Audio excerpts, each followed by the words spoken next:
ಎಲ್ಲ ಸ್ಟೋರಲ್ಲೂ ಎಲ್ಲ ಎಲ್ಲ ಬ್ಯಾಂಗ್ಳೂರಲ್ಲ, ಎಂಟೈರ್ ಕರ್ನಾಟಕ ಆಗಲಿ, ಎಂಟೈರ್ ಇಂಡಿಯಾದಲ್ಲಿ ಎಷ್ಟು ಬ್ರ್ಯಾಂಡ್ಸ್ ಇದೆ, ಎಲ್ಲ ಬ್ರ್ಯಾಂಡ್ಸಲ್ಲೂ ಕೂಡ ಮೇಕಿಂಗ್ ಚಾರ್ಜಸ್ ಅನ್ನೋದು ಕಾಮನ್. ಎನಿ ಮೆಟಲ್ನು, ಯಾವುದೇ ಒಂದು ಮೆಟಲ್ಲು, ನಾಟ್ ಓನ್ಲಿ ಗೋಲ್ಡ್ ಮಾತ್ರ ಅಲ್ಲ, ಎನಿ ಅದರ್ ಮೆಟಲ್ ಅದೊಂದು ಶೇಪಿಗೆ ಬರಬೇಕು ಅಂದರೆ ಒಂದು ಕೆಲಸ ನಡಿಲೇಬೇಕು. ಹೌದಾ ಹೌದಲ್ಲ? ಕೆಲಸ ಮಾಡಿ ನಡಿಬೇಕು ಅಂದಮೇಲೆ ಅದಕ್ಕೆ ಲೇಬರ್ ಪೇಮೆಂಟ್ ಮಾಡಬೇಕಾ ಬೇಡವಾ? ಕೆಲಸ ಇಲ್ದಲೆ ನಡೆಯುತ್ತಾ? ಯಾವ್ದಾದ್ರು ಕ್ರಾಫ್ಟ್ಮೆನ್ಶಿಪ್ ಮೇಲೆ ಡಿಪೆಂಡ್ ಆಗುತ್ತೆ. ಹೌದಾ? ಹೈಯೆಸ್ಟ್ ಮೇಕಿಂಗ್ ಚಾರ್ಜಸ್ ಅಂತ ಹೇಳಕ್ ಆಗಲ್ಲ, ಎಸ್ಪೆಷಲಿ ಗೋಲ್ಡ್ ಅಲ್ಲಿ. Actually other metals are getting highest making because of ಒಂದು ಟೇಕನ್ ಎಕ್ಸಾಂಪಲ್, ಒಂದು ಬ್ರಾಸ್ ಗಣೇಶ ತಗೊಳ್ಳಿ, ಬ್ರಾಸ್ ಮೆಟಲ್ ಕಾಸ್ಟ್ ಎಷ್ಟಿರ್ಬೋದು? ಒಂದು 2,000 ರೂಪಾಯಿ ಇರ್ಬೋದು ಚಿಕ್ಕ ಐಡಲ್ಲಿ. ಒಂದು 2,000 ರೂಪಾಯಿ ಬ್ರಾಸ್ ಮೆಟಲ್ ಕಾಸ್ಟ್ ಆದ್ರೆ ಅದಕ್ಕೆ 5,000 ರೂಪಾಯಿ ರೇಟ್ ಇರುತ್ತೆ. ಎಷ್ಟಿರುತ್ತೆ? ರಿಪ್ಲೈ ಫಾಸ್ಟ್ ಎಷ್ಟಿರುತ್ತೆ? ಹಂಗಂದ್ರೆ ಮೆಟಲ್ ಕಾಸ್ಟ್ ಎಷ್ಟು? 2,000 ರೂಪಾಯಿ. ಸೆಲ್ಲಿಂಗ್ ಪ್ರೈಸ್ ಎಷ್ಟು? What's the difference between these two? 3,000. 3,000 ಏನಂತ ಕರಿಬೇಕು ಈಗ? ಹಾಗಾದ್ರೆ ಮೇಕಿಂಗ್ ಚಾರ್ಜ್ ಅಂತ ಕರಿಬೇಕು ಅಲ್ವಾ? ಅಲ್ಲಿ ಎಷ್ಟು ಪರ್ಸೆಂಟೇಜ್ ಆಫ್ ಮೇಕಿಂಗ್ ಆಯ್ತು? ಎಷ್ಟು ಪರ್ಸೆಂಟೇಜ್ ಆಫ್ ಮೇಕಿಂಗ್ ಆಯ್ತು? 150% ಆಯ್ತು. ಅರ್ಥ ಆಯ್ತಾ? 100 ರೂಪಾಯಿಗೆ 105 ರೂಪಾಯಿ ಮೇಕಿಂಗ್ ಚಾರ್ಜಸ್ ಆಯ್ತು. ಅಂದ್ರೆ 150%.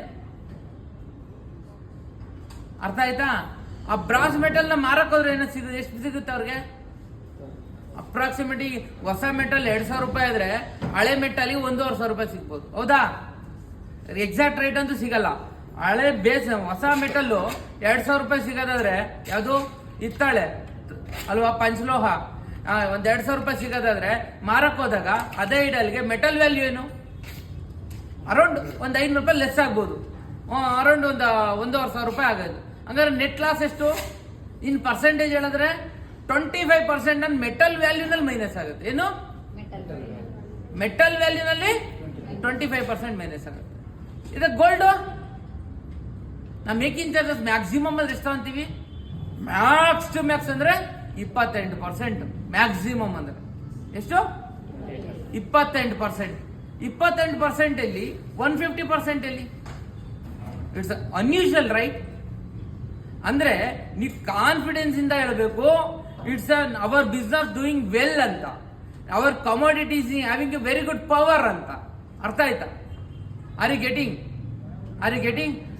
ನಮ್ಮ ಪ್ರಾಡಕ್ಟ್, ನಮ್ಮ ಮೆಟಲ್, ನಮ್ಮ precious metal, we are dealing it's a precious metal. It always gaining the rate. ಅರ್ಥ ಆಯ್ತಾ? ಕ್ಯಾಪಿಟಲ್ ಗೈನ್ ಅಂತ ಕರಿತೀವಿ. ಆ ಗೈನ್ ಆಗ್ತಾ ಇರುತ್ತೆ, ಒಂದೊಂದು ಸ್ಟೆಪ್ ಕೂಡ ಅದು ಮೂವ್ ಆಗ್ತಾ ಇರುತ್ತೆ. ರೇಟ್ನ ನೀವು ಅಬ್ಸರ್ವ್ ಮಾಡಿರ್ಬೋದು. ನೀವೆಲ್ಲರೂ 3 ವರ್ಷದಿಂದ ಕೆಲಸ ಮಾಡ್ತಿದ್ರ. ಹೌದಾ? ಈ ಶೋರೂಮ್ ಸ್ಟಾರ್ಟ್ ಆದ 3.25 ವರ್ಷ ಆಯ್ತು, 4 ವರ್ಷ ಆಗ್ತಾ ಬಂದ. 4 ವರ್ಷ ಕಂಪ್ಲೀಟ್ ಆಗುತ್ತೆ, ಆಗೋಯ್ತು. 4 ವರ್ಷ ಕಂಪ್ಲೀಟ್ ಆಗೋಯ್ತು ಅರೌಂಡ್. ಈಗ ಅದನ್ನ ಹೇಳ್ತೀವಿ. ಈಗ ಮಾರ್ಚ್ ಬಂದ್ರೆ 5 ವರ್ಷ ಆಗೋಗುತ್ತೆ. 4 ವರ್ಷ ಕಂಪ್ಲೀಟ್ ಆಗುತ್ತೆ ಈ ಮಾರ್ಚ್ ಬಂದ್ರೆ ಅರೌಂಡ್. ಅದೇ 3.25 4 ವರ್ಷ ವಾಟ್ ಎವರ್ ಇಟ್ ಈಸ್. ಅಂದ್ರೆ ನಾನು ಬಂದ್ 5 ವರ್ಷ ಆಯ್ತು, ಅದ್ರ ಮೇಲೆ ಲೆಕ್ಕ ಆಗ್ತದೆ. ಸಾರಿ, ವಿಚಾರ ಇಷ್ಟೇನೆ. ನೀವು ಸ್ಟಾರ್ಟಿಂಗ್ ಕ್ಯಾಲ್ಕುಲೇಷನ್ ಮಾಡಿದ್ದು, ನೀವು ಎಸ್ಟಿಮೇಟೆಡ್ ತಂದಿದ್ದು ಏನ್ ರೇಟು? ಅರೌಂಡ್ 4,200 ಎಸ್ಟಿಮೇಟ್ ಹಾಕಿರ್ತೀರ ನೀವು ಪರ್ ಗ್ರಾಮ್, ಸ್ಟಾರ್ಟಿಂಗ್ ಎಸ್ಟಿಮೇಟ್. ಅಂದ್ರೆ ಇವತ್ತೆಷ್ಟು ರೇಟು? 7,200. ಡಿಫರೆನ್ಸ್ ಆಫ್ ರೇಟ್ ಎಷ್ಟು? 3,000 ರೂಪಾಯಿ. ಮೇಕಿಂಗ್ ಚಾರ್ಜಸ್ ಅಂದ್ರೆ 4,200 ಇದ್ದಾಗ ಎಷ್ಟು ಕಲೆಕ್ಟ್ ಮಾಡಿದ್ರಿ? ಅರೌಂಡ್ ಮ್ಯಾಕ್ಸಿಮಮ್ ಅಂದ್ರೆ 28%, 1,500 ರೂಪಾಯಿ, 1,400 ರೂಪಾಯಿ ಕಲೆಕ್ಟ್ ಮಾಡಿದ್ರಿ. ಹೌದಾ? ಇವತ್ತು 3 ವರ್ಷಕ್ಕೆ ಮೇಕಿಂಗ್ ಚಾರ್ಜಸ್ ಬೀಟ್ ಮಾಡಿ ರೇಟು ಬಂದ್ಬಿಡ್ತು. ಅಂದ್ರೆ ಕಸ್ಟಮರ್ ಈ ಮೆಟಲ್ ಮೇಲೆ, ಗೋಲ್ಡ್ ಮೆಟಲ್ ಮೇಲೆ, ಸಿಲ್ವರ್ ಮೆಟಲ್ ಮೇಲೆ ಇನ್ವೆಸ್ಟ್ಮೆಂಟ್ ಮಾಡ್ತಾ ಹೋದ್ರೆ ಏನಾಗುತ್ತೆ?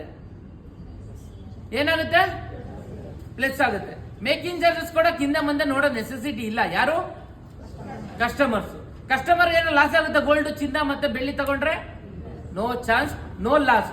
ಇದು ನಾನು ಸುಮ್ಮನೆ ಅಪ್ರಿಸಿಯೇಷನ್ಗೆ ಹೇಳ್ತಾ ಇಲ್ಲ, ಇನ್ನೊಂಥರ ಡೈವರ್ಷನ್ ಮಾಡೋದಕ್ಕೆ ಕಸ್ಟಮರ್ಗೆ ಹೇಳ್ತಾ ಇಲ್ಲ. Very clear. You have a knowledge, you have an experience of 3 years or 4 years. ಈ ರೇಟ್ ಡಿಫರೆನ್ಸ್ ಈಗ ಮೇಕಿಂಗ್ ಚಾರ್ಜಸ್ ಆರಾಮಾಗಿ ನಾವು ಕಂಫರ್ಟ್ ಆಗಿ ಕೇಳಬಹುದು. ಅರ್ಥ ಆಯ್ತಾ? ಇದನ್ನ ಕಾನ್ಫಿಡೆನ್ಸ್ ಇಂದ ಮಾತಾಡ್ಬೇಕು, ಕಸ್ಟಮರ್ಗೆ ಕಾನ್ಫಿಡೆನ್ಸ್ ಇಂದ ಕನ್ವೆ ಮಾಡ್ಬೇಕು ಅಲ್ವಾ? ಹೌದಾ? ಮತ್ತೆ ನಾವು ಯಾವ್ದಾದ್ರು ಎನಿ ಅದರ್ ಮೆಟೀರಿಯಲ್ ತಗೊಳ್ರಿ, 100% 200% 300% ಮೆಟೀರಿಯಲ್ ಮೇಲೆ ಆಗಂತ ಲೇಬರ್ ಇದೆ. ಓನ್ಲಿ ಚಿನ್ನ ಬೆಳ್ಳಿಗೆ ಮಾತ್ರನೇ ಈ ತರ ಇರೋದು. ನಾವು V are dealing very good thing, V are dealing very good business, we are running very good business, we are not deviation any customer, we are not tolerating ಎನಿಥಿಂಗ್ಸ್. ಹೌದಾ? ನಾವು ಟಾಲರೇಟ್ ಮಾಡಕ್ ಆಗಲ್ಲ. ಅವ್ರು ಏನ್ರಿ ನಿಮ್ಮ ಹತ್ರ ಮೇಕಿಂಗ್ ಚಾರ್ಜ್ ಜಾಸ್ತಿ ಅಂದ್ರೆ ನಾವ್ಯಾಕೆ ಬೆದರ್ಕೊಬೇಕು? Why do you are worrying? ನೀವ್ಯಾಕೆ ಡಿಪ್ರಿಸಿಯೇಷನ್ಗೆ ಹೋಗ್ತೀರಾ? ನಿಮ್ಮಷ್ಟಕ್ಕೆ ನೀವು ಇಳಿದೋಗ್ತೀರಾ. ಸಾರ್ ಮೇಕಿಂಗ್ ಚಾರ್ಜಸ್ ಕಡಿಮೆ ಅಂದ್ಬಿಟ್ರು ಸರ್, ಏನರ್ಥ? Be confidence on your self, sell the product on the quoted making charges what we are mention in tag. ಅರ್ಥ ಆಯ್ತಾ? ಆಗುತ್ತೆ ಕಾಂಪಿಟೇಷನ್ ಅಲ್ಲಿ ಫೀಸ್ ಆಗುತ್ತೆ, ಮಾರ್ಜಿನ್ ಇಲ್ಲ ಅಂತ ನಾನು ಹೇಳಲ್ಲ. ಆದ್ರೂ ಕೂಡ ಅದ್ರನ್ನ ಗೆಲ್ಲಂತ ತಾಕತ್ತು ಯಾರಿಗಿರ್ಬೇಕು? ಗೆಲ್ಲಂತ ತಾಕತ್ ಇರ್ಬೇಕಲ್ವಾ? ಕಾನ್ಫಿಡೆನ್ಸ್ ಇಂದ ಮಾತಾಡ್ಬೇಕಲ್ವಾ? ಕಾನ್ಫಿಡೆನ್ಸ್ ಇಂದ ಮಾತಾಡ್ಲಿಲ್ಲ ಅಂದ್ರೆ ಬಿಸ್ನೆಸ್ ಗೆಲ್ಲಕ್ ಆಗಲ್ಲ. Very clear. ಎದುರುಗಡೆ ಕುತ್ಕೊಂಡಿರೋ ಮೈಂಡ್ ನ ಬ್ಲಾಕ್ ಮಾಡಬೇಕು. ಗೆಲ್ಲಬೇಕು ಅಂದ್ರೆ you have to win the mind, you have to win the customer mind. ಇಲ್ಲಾಂದ್ರೆ you can't get any business. ನಿನ್ನ ಬಿಸ್ನೆಸ್ ಮಾತ್ರ ಅಲ್ಲ, ನಿನ್ನ ಲೈಫ್ ಅಲ್ಲಾಗ್ಲಿ ನಿನ್ನ ಮಾತಾಡಬೇಕಾದ್ರೆ ಕಾನ್ಫಿಡೆನ್ಸ್ ಇಲ್ಲ ಅಂದ್ರೆ you will lose your future. On the spot spontaneous ನಿನ್ನ ಆಕ್ಷನ್ ಏನ್ ಮಾಡ್ತೀಯಾ ಅದ್ರ ಮೇಲೆ ಡಿಪೆಂಡ್ ಆಗುತ್ತೆ. ನಿನ್ನ ಲೈಫ್ ಸ್ಟೈಲ್, ನಿನ್ನ ಫ್ಯೂಚರ್ ನಿನ್ನ ಮೇಲೆ ಡಿಪೆಂಡ್ ಆಗುತ್ತೆ.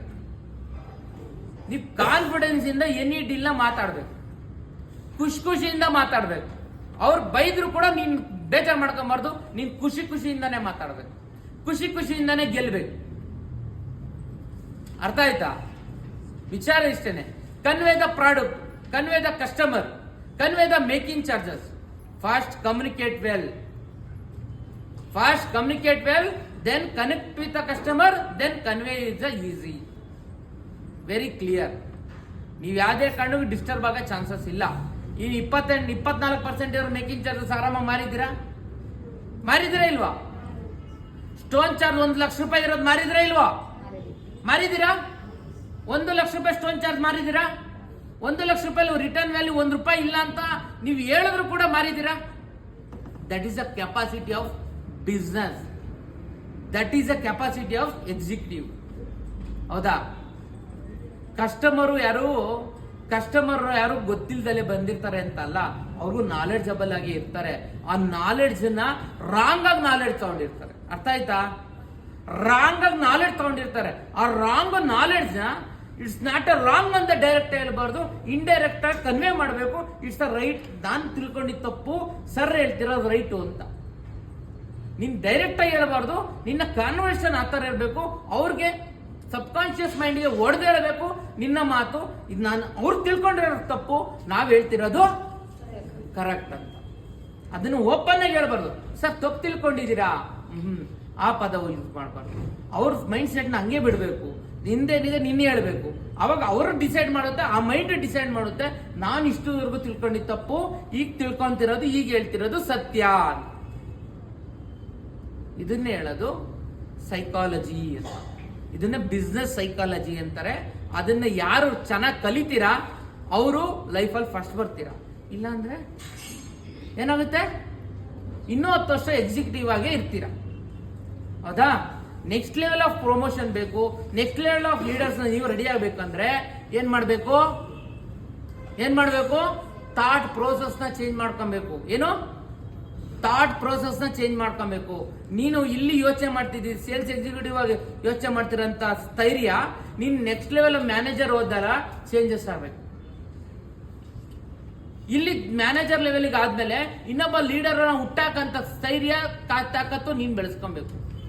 ಅವಾಗ ಏನಾಗುತ್ತೆ, ನಿನ್ನ ಇನ್ನೊಬ್ಬ ಲೀಡರ್ನ ಕರ್ಕೊಂಡ್ಬಂದು ನಿಂಜಾಗ ನಿಲ್ಲಿಸಿದಾಗ ನೆಕ್ಸ್ಟ್ ಲೆವೆಲ್ ಆಫ್ ಮ್ಯಾನೇಜರು ನೀನ್ ಹೋಗ್ತೀಯ. ಅವಾಗ ನೀನು ಇನ್ನೊಬ್ರು ಮ್ಯಾನೇಜರ್ ಮಾಡ್ತೀಯ. ಅವಾಗ ನಿನ್ನ ಕೇಪಬಿಲಿಟಿ ಏನಾಗುತ್ತೆ? ಜಾಸ್ತಿ ಆಗುತ್ತೆ. ಅವಾಗ ನೀನು ಕೂಡ ಡೆವಲಪ್ ಆಗ್ತೀಯ. ಹೌದಾ? ಹಂಗಾಗಿ ನೀವು ವಿಚಾರ ಇಷ್ಟೇನೆ, ನಿಮ್ಮ ಕಾನ್ಸಂಟ್ರೇಷನ್ ಎಲ್ಲಿರ್ಬೇಕು? ನಿಮ್ಮ ಕಾನ್ಫಿಡೆನ್ಸ್ ಮೇಲೆ ಇರ್ಬೇಕು. ನಿನ್ನ ಕಾನ್ಸಂಟ್ರೇಟ್, ನಾನು ಎಷ್ಟು ಕಾನ್ಫಿಡೆನ್ಸ್ ಆಗಿದ್ದೀನಿ ಅಂತ. ನೆಕ್ಸ್ಟ್ ಕಸ್ಟಮರ್ ಏನ್ ಕೇಳ್ತಾರೆ, ಕಸ್ಟಮರ್ ಮೈಂಡ್ ಅಲ್ಲಿ ಏನ್ ಓಡ್ತಾ ಇದೆ ಅಂತ ನೀನ್ ನಿರ್ಧಾರ ಮಾಡೋ ತಾಕತ್ತು ತಾಕತ್ ಯಾರಿಗಿರ್ಬೇಕು? ನಿಮ್ಗೆ ಎಲ್ಲರಿಗೂ ಇರಬೇಕು. ಅವಾಗ ಮಾತ್ರನೇ ಏನಾದ್ರೂ ಸಾಧನೆ ಮಾಡಕ್ಕ. ಹೌದಾ? ನಿಜಲು you believe it or not, I have visited some store ನೆನ್ನೆ. ಅವ್ರ ಲೆವೆಲ್ ಆಫ್ ಕಮ್ಯುನಿಕೇಶನ್ ಎಷ್ಟು ಚೆನ್ನಾಗಿತ್ತು ಅಂದ್ರೆ, ನಾವು ಯಾವ ತರ ಆಸ್ ಎ ಮ್ಯಾನೇಜರ್ ಆಗಿ, ಆಸ್ ಎ ಪ್ರೊಫೆಷನಲ್ ಆಗಿ ನಾವು ಯಾವ ತರ ಮಾಡ್ತೀವಿ, ಒಬ್ಬ ಎಕ್ಸಿಕ್ಯೂಟಿವ್, ಎಕ್ಸಲೆಂಟ್ ಎಕ್ಸಿಕ್ಯೂಟಿವ್ ಅದೇ ತರ ಮಾತಾಡೋದು ವಿಚಾರ ಇಷ್ಟೇನೆ. ಅವರೇನು ಎಕ್ಸ್ಟ್ರಾಡಿನರಿ ಆಗಿ ಮಾತಾಡಿದ್ರು ಅಂತ ನಾನು ಹೇಳ್ತಿಲ್ಲ. ಆ ಲೆವೆಲ್ ಆಫ್ ಕಾನ್ಫಿಡೆನ್ಸ್ ನೋಡಿದೆ ಅವರಲ್ಲಿ. ಅಂದ್ರೆ ನಮ್ಮ ಹುಡುಗರೆಲ್ಲ ಅದು ಬರಬೇಕು. ಹೌದಾ? ಹೌದಾ? ಆ ಲೆವೆಲ್ ಆಫ್ ಕಾನ್ಫಿಡೆನ್ಸ್ ಅದನ್ನ ನೋಡ್ಬೇಕು ನಾವು. ಅವಾಗ ಮಾತ್ರನೇ ಏನಾದ್ರೂ ಸಾಧನೆ ಮಾಡಕ್ಕ. ಹೌದಾ? ಪಕ್ಕದಲ್ಲಿ 100 ಸ್ಟೋರ್ ಬರಲಿ, ಪಕ್ಕದಲ್ಲಿ 100 ಸ್ಟೋರ್ ಬರಲಿ, ಈ ಕಡೆ ಇನ್ನೊಂದು ಮಾರ್ಕೆಟ್ ಆಗಲಿ, ಏನೂ ಆಗಲ್ಲ.